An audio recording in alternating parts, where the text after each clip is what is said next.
మైసూర్ మాధవ్ బహుజన ఐక్యవేదిక అధ్యక్షుడిని. గతంలో 3 సార్లు మన తెలుగుదేశం ప్రభుత్వం ఉంది. ఎప్పుడు కూడా ఈ మత ఘర్షణలు జరగలేదు. ఇదే ఫస్ట్ టైం. మీరు గమనించడం కావాలంటే ఇదే ఫస్ట్ టైం. ఇప్పుడు మాత్రమే ఈ కూటమి ప్రభుత్వం వచ్చిన తర్వాతే ఈ భాష ఆ భాషని ఇంకొకరు నేర్చుకొని దాన్ని సభలో మాట్లాడడం, దానికి నువ్వు తప్పు మాట్లాడేవు, నిన్ను లోపలేయాలి అని చెప్పి దేశద్రోహం కేసు మీద లోపలేయడం, ఇది 4-5 కేసులు ఇంకా 100 కేసులు పెట్టున్నాయంట. ఇవన్నీ కూడా నేను తీవ్రంగా ఖండిస్తున్నాను.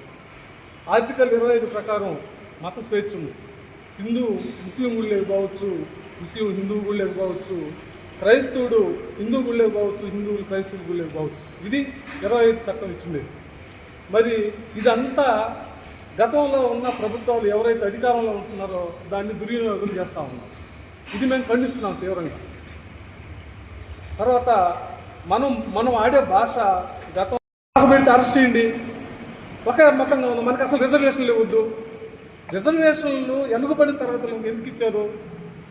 ఆ రోజుల్లో బలహీనులని, వీళ్ళకి ఆర్థికంగా బలం లేదని ఎక్కడో చట్టంలో పుట్టంలో ఉన్న వాళ్ళు తీసుకొచ్చి దాని ప్రకారంగా రిజర్వేషన్లు ఇచ్చారే కానీ ఇక్కడ మత ప్రపంచంలో ఎక్కడ కూడా మతపరమైన రిజర్వేషన్లు లేవు. ఒక భారతదేశంలో ఇప్పుడు ప్రజెంట్ ఆంధ్రప్రదేశ్లో, తమిళనాడులో ఎస్సీలో చేరినప్పుడు కూడా మేము ఎస్సీ హోదా ఇస్తాం క్రైస్తవులకి అని చెప్పేసి తమిళనాడు గవర్నమెంట్ లాస్ట్ స్టాలిన్ గవర్నమెంటే ప్రకటించింది. ఇక్కడ ధైర్యం ఎందుకు లేదు? మనుషులుగా చూడండి. మనుషులుగా చూడకుండా మీ ఇష్ట ప్రకారం ఇలా చేస్తే ఖచ్చితంగా రాబోయే టైంలో మీరు అనుకుంటున్నారు క్రైస్తవులు ఏమీ చేయలేరు, క్రైస్తవులు ఏ రోజు కూడా కర్ర పట్టుకున్న వాళ్ళు కాదు, బాణాలు పట్టుకున్న వాళ్ళు కాదు, వాళ్ళని కొట్టమని చెప్పిన వాళ్ళు కాదు, ఏ రోజు కూడా వాళ్ళు ప్రార్థన చేసుకుంటారు, వాళ్ళు దంతే ప్రార్థన చేసుకోవడం తప్పితే ఇంట్లో కూర్చొని ఇంకొకటి తెలియని వాళ్ళని మీరు బయట పంపిస్తున్నారు. ఈరోజు వస్తారు ఇంక బయట రాష్ట్రాల్లో దేశంలోనే బయట వస్తారు. జరిగింది, ఎక్కడెక్కడ జరుగుతూ ఉన్నాయి, అన్యాయాలు చూస్తూ ఉన్నారు కదా. వాళ్ళు కూడా ఉప్పు కారం తిన్నవాళ్ళే కదా. మరి దీన్ని ఆలోచించాలి మీరు. వాళ్ళు తిరగబడేదాకా తెగేదాకా లాగొద్దు. దీన్ని మేము హెచ్చరిస్తున్నాం. క్రైస్తవులకు బహుజన ఐక్యవేదిక అండగా ఉంటుంది. సరే మేము మీకు ముందుండి ఖచ్చితంగా అంటే ఎవరికైనా అన్యాయం జరిగితే చేస్తున్నాం. ఈరోజు క్రైస్తవుల మీద ప్రత్యేకించి దాడులు జరుగుతూ ఉండవు, ప్రత్యేకించి వాళ్ళు చర్చలు పోలుస్తూ ఉండవు, ప్రత్యేకించి మీ ఓట్లు మాకు వద్దు అంటున్నారు. అయినా సిగ్గు లేకుండా వేస్తూ ఉన్నాం. ఇంకా నా సిగ్గు తెలుసుకొని ఇంకా మనం ఎవరైతే ఇప్పుడు మన ఇంటికి నువ్వు రావద్దు అన్నప్పుడు మనం బాగొద్దా? ఇంటికి ఉండాలి కదా, మనం కూడా మనుషులే కదా. మరి అది మనం కూడా ఆలోచించాలి. క్రైస్తవ సోదరులు కూడా అందరూ ఏకంగా అండి, మనం ఎవరిని ఏమేమి అనబడలేదు, ఎవరిని కొట్టబడలే, ఎవరిని కట్టబడలే, మీరు వచ్చి మా హక్కులు ఇవి మాకు రాజ్యాంగం కల్పించిందని చెప్పి అడగండి.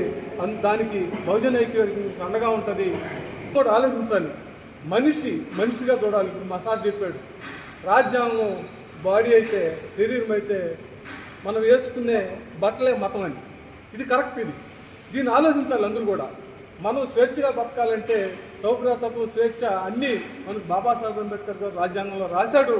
దాన్ని తూచా తప్పకుండా ఎవరైతే పరిపాలిస్తారో వాళ్ళే కొనసాగుతారు. మీ నెత్తిని మీరు మట్టేసుకుంటున్నారు అనుకుంటున్నాం. ఎవరూ ఖండించడంలే డైరెక్ట్గా ఏ రాజకీయ పార్టీ. క్రైస్తవులే కాదు, దళితులు అంటే ఇప్పుడు మనం చూస్తూ ఉన్నాం, దళితుల మీదనే టార్గెట్ పెట్టున్నారు, దళిత క్రైస్తవుల మీదనే టార్గెట్ పెట్టున్నారు. ఇది ఎంతవరకు న్యాయం? ఓసీలో ఉన్న క్రైస్తవులు తీసుకొచ్చి బీసీలో కలపండి, అది జరగదా? అది తప్పులేదా? చేయండి. ఈరోజు జగన్మోహన్ రెడ్డి గారు, అనిల్ గారు వీళ్ళు ఉన్నారు, వాళ్ళు తీసుకొచ్చి బీసీలో కలపండి. అవి మాత్రం చేయరా? అంటే నాయుళ్ళు ఉన్నారు, రెడ్లు ఉన్నారు, బ్రాహ్మణులు ఉన్నారు, ఎస్సీలే కాదు కదా ఉండేది, అందరూ ఉన్నారు. అందరినీ తీసుకొచ్చి కలపండి, ఒకే కులంలో కలపండి. అసలు మీరు అంత దాకా వస్తే మాకు కులమే వద్దు, పూర్తిగా ఎత్తేయండి. కులమే వద్దు, కులం పెట్టుకున్న వాళ్ళని అరెస్ట్ చేయండి. కులం పేరు పెడితే